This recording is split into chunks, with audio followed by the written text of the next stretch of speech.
Bonjour à tous, je profite d'avoir un petit peu rangé notre nouvelle maison à Bermatingen pour vous faire une petite visite virtuelle.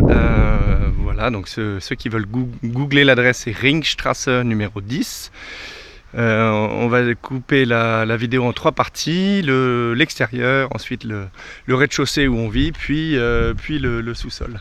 Voilà notre magnifique porte de garage bleue. Là on va passer par l'escalier qui amène à la porte principale. Là on a un petit bout de terrain qui est pour l'instant pas très utilisé, mais j'en ferai bien éventuellement peut-être un poulailler un jour, on verra. Voilà le bout de terrain qui continue. On va passer là-bas par derrière pour aller voir le jardin et le potager. Là, de ce côté-là, on a le jardin d'hiver qui là est vraiment pas rangé. Bon, vous le verrez ensuite plus de l'intérieur.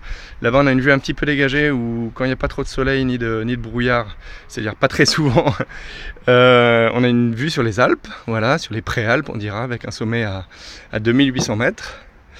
Là, on a des nouvelles fenêtres qu'on vient de faire poser pour la fenêtre et les toilettes.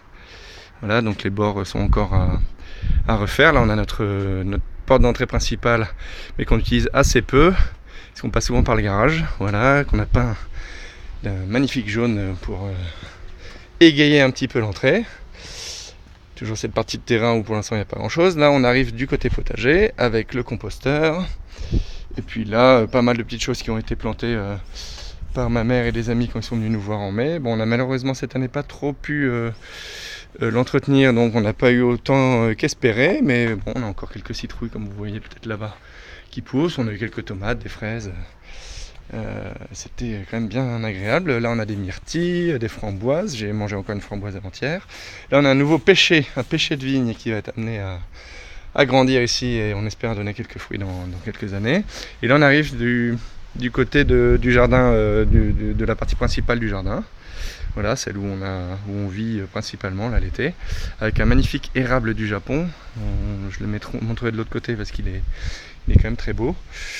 Tout rouge, voilà, là on a un figuier qui sera mis en terre, mais sûrement après l'hiver pour qu'il ne souffre pas trop l'hiver. Là on a quelques jeux pour Célestine, un bac à sable, une petite table. Là nous avons un abri de jardin, un barbecue qui était là, ainsi que la table ici de jardin. Voilà, un support hamac très important. Voilà, l'abri de jardin qui est quand même bien utile, hein, donc qui est déjà plein d'outils, donc on n'a rien eu à acheter. Voilà, on a tous les outils, le hamac, et puis quelques jouets d'extérieur, etc. Voilà, là la maison vue du côté sud. Voilà ce magnifique, je ne sais pas comment vous rendre les couleurs, mais ce magnifique érable du Japon, voilà, qui a fait des magnifiques de couleurs rouges, qui est encore rouge, mais au printemps c'était vraiment superbe. Là on a le petit escalier pour rentrer. Là on a un petit parterre surtout planté avec de la lavande et des roses, super chouette aussi au printemps. Et là on arrive sur l'arrière de la maison. Voilà, ça là c'est les fenêtres de la chambre d'amis. Bon, et puis là c'est le coin poubelle et on retombe voilà, du côté du parking. Donc rien de très intéressant. On va retourner par là pour passer par l'entrée côté jardin, qui est celle aussi qu'on utilise le plus souvent avec celle du garage. Voilà, et puis là je vais couper pour faire une seconde vidéo. Voilà, là on a la terrasse, petite terrasse, on n'a encore rien fait, on verra ce qu'on en fait dans le futur, si on met peut-être une petite table juste pour prendre le goûter et le café. À la deuxième vidéo de l'intérieur ensuite.